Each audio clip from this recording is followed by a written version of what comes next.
Você já ouviu falar do movimento FIRE?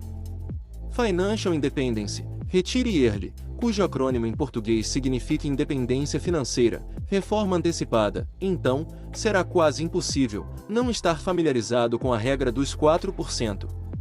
Este é um dos marcos do movimento que tem vindo a ganhar fãs pelo mundo inteiro. Embora seja uma regra reconhecida e utilizada ainda hoje, a verdade é que este cálculo foi criado há quase 30 anos, o que nos faz questionar a sua viabilidade atual. Por isso, neste vídeo, explicamos em que consiste a regra dos 4% e a sua origem. Mas vamos mais longe e debruçamo-nos sobre este racional nos dias de hoje, analisando a possibilidade deste cálculo ser adaptado aos desafios atuais. Sejam todos bem-vindos ao canal Manual do Conhecimento. Me chamo Alex Alves. Se gostarem desse tipo de conteúdo, deixa seu like, seu comentário e se inscreva no canal. Gratidão a todos. Vamos começar. O que é a regra dos 4%? Antes de aprofundar a temática, importa primeiro começar por apresentar este racional. Afinal, em que consiste a regra dos 4%? A origem desta regra remonta a 1994, quando o norte-americano Bill Bengen começou a utilizar esta percentagem em vários artigos sobre reformas antecipadas. O consultor financeiro, especialista em ajudar cidadãos individuais e famílias a gerir o seu capital, escreveu vários textos a justificar o uso deste valor. Com base nos seus estudos, Bill Bengen aconselhava os seus clientes a tirarem anualmente do seu portfólio de ações 4% do valor total dos seus investimentos, a partir do momento em que decidiam reformar-se e passar a viver das suas poupanças. Segundo ele, este seria o valor seguro, capaz de garantir com segurança que as poupanças se prolongariam durante o período da reforma. Em 1998, a regra dos 4% ganhou um empurrão graças a um estudo da Universidade de Trinity. A investigação, liderada por 3 professores, apoiou a teoria de Bill Bengen sobre uma taxa de levantamento de 4% dos ativos em carteira, depois de ter sido analisada a performance do mercado financeiro, no período de 1926 a 1995.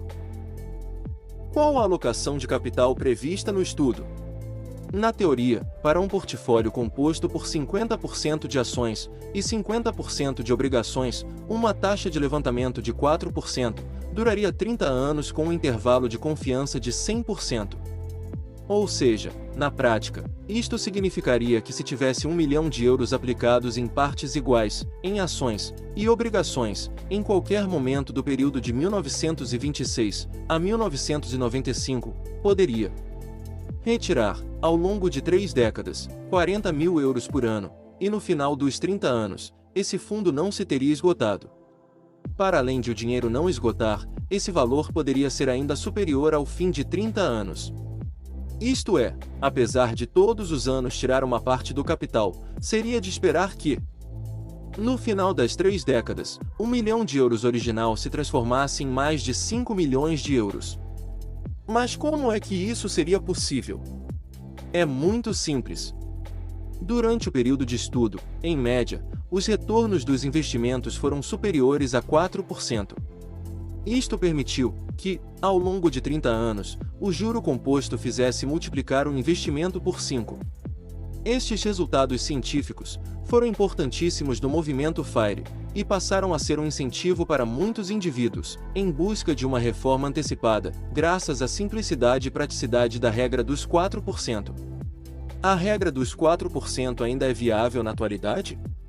O mundo atual é bastante diferente daquele em que o estudo se baseou. Por isso, levanta-se uma grande questão. Será ainda possível continuar a usar a regra dos 4% quando gerimos uma carteira de investimentos que tem como objetivo sustentar o nosso estilo de vida na reforma, especialmente quando vivemos tempos de elevada inflação? A investigação original prevê, numa das suas seções, um estudo sobre o ajuste dos levantamentos à taxa de inflação anual. Isto permite que, ao longo do período da reforma, o indivíduo consiga manter o seu poder de compra. Por exemplo, nos anos em que a inflação é de 2%, teria de retirar os habituais 4% e acrescentaria a esse valor 2% do montante. Então, se o investimento inicial fosse de 1 milhão de euros, deveria levantar 40 mil euros, mais 2% deste montante, ou seja, 800 euros. Assim, com este valor, o seu estilo de vida não seria afetado pela subida dos preços. Porém, este pequeno ajuste origina uma mudança nas taxas de sucesso da regra dos 4%.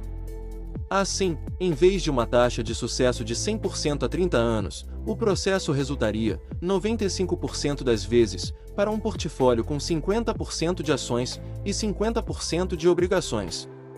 Ainda continua a ser um valor de sucesso elevado, mas as variáveis dependem da aversão ao risco de cada pessoa. E, neste cenário, os mais cautelosos podem optar por uma diminuição de 4% para 3% nas taxas de levantamento, para garantir que, historicamente, tem 100% de sucesso na sua estratégia.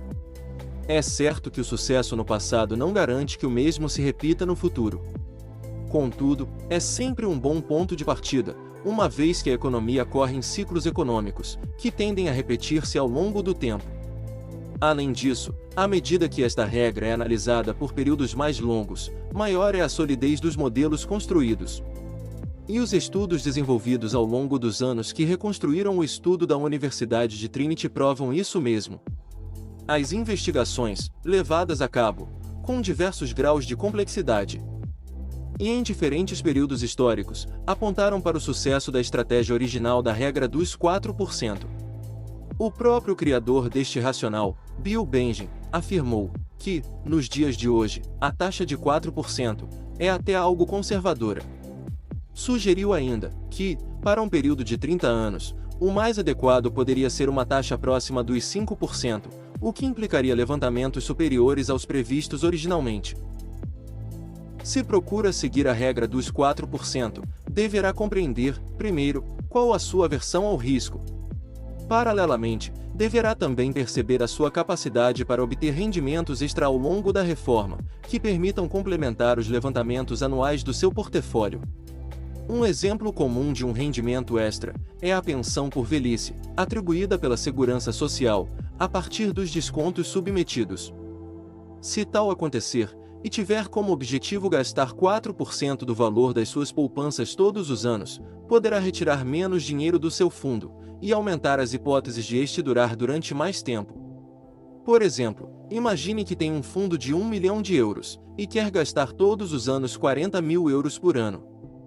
Se tiver uma pensão de 10 mil euros anuais, apenas precisaria de levantar 3% das suas poupanças, caso pretenda atualizar para a inflação, para aumentar o grau de sucesso da sua estratégia. O mesmo poderá acontecer se tiver alguma ocupação remunerada durante a sua reforma. Este é o caso de algumas pessoas que se reformaram muito jovens, e passaram a dedicar-se a atividades que, embora paguem menos do que o que recebiam originalmente, conseguem manter o seu estilo de vida, graças aos levantamentos das suas poupanças. Assim, no final de contas, a regra dos 4% poderá ser mais uma arma para usar no seu arsenal de literacia financeira, que poderá combinar com muitas outras, para garantir que tome as melhores decisões possíveis com o seu dinheiro. No fundo, enriquecer não é sobre complicar, mas sobre simplificar. Imagine o cenário. Um domingo de sol, família reunida ao redor da mesa, para uma macarronada caprichada. Conversas animadas sobre a semana que passou, histórias engraçadas e, claro, algumas preocupações do cotidiano.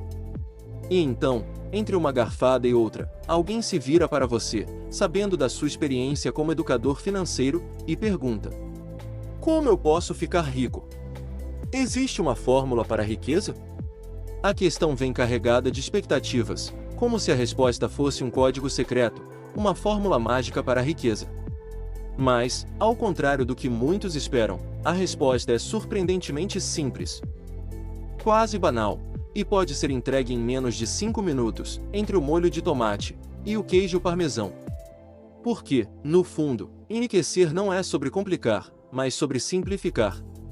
O primeiro pilar dessa jornada financeira é quase filosófico. Enriquecer começa, antes de mais nada, com o trabalho. Mas não qualquer trabalho. Para viver uma vida financeiramente próspera, é fundamental encontrar um trabalho que você goste, entenda e faça bem.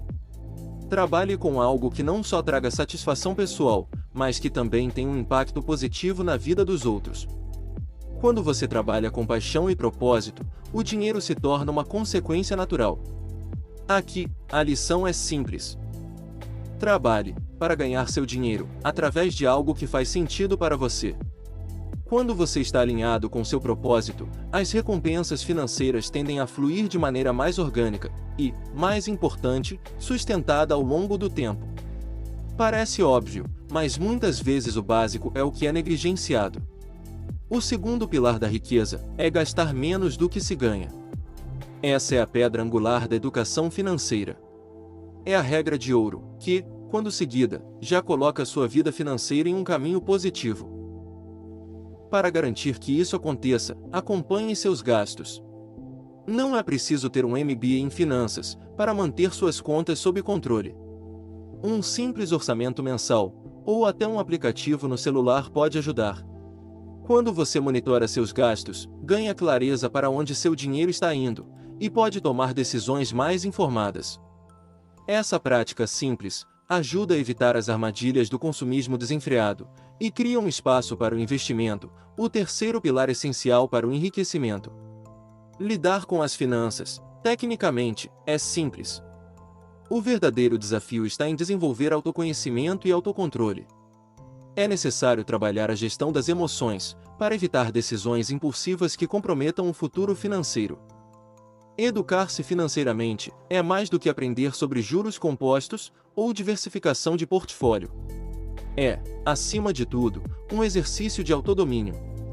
Enriquecer de verdade exige entendimento de si mesmo, de seus valores e objetivos, e a disciplina para seguir um caminho que, embora simples, exige constância. Enquanto a conversa continua, você percebe que a verdadeira sabedoria financeira está em entender que menos é mais. A simplicidade pode ser a chave para uma vida financeiramente próspera e, acima de tudo, feliz. A verdadeira riqueza não se mede pelo saldo bancário, mas pela capacidade de desfrutar momentos simples, como um almoço de domingo com a família. Quando alcançamos esse contentamento, o dinheiro se torna um meio, não um fim. E isso, talvez, seja a maior lição de todas.